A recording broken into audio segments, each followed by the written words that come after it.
Samantala patuloy ang pagsisikap ng Federation of Philippine Industries na tulungan ang pamahalaan na masugpo ang smuggling at illicit trade sa bansa.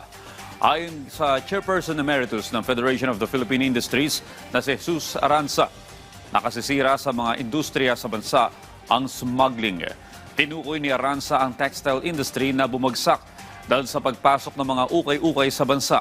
Noon ay umabot sa 1.5 milyon ang bilang ng mga spindle sa bansa, pero bumagsak ito sa 100,000 dahil sa pagpasok ng mga ukay-ukay.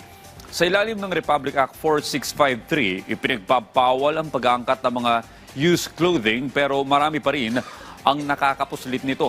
Naniniwala si Aranza na muling babangon ang textile industry sa oras na tuluyang mawala ang ukay-ukay sa bansa.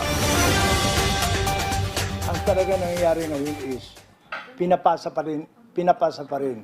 Dati as donation, nagreklamo kami noon.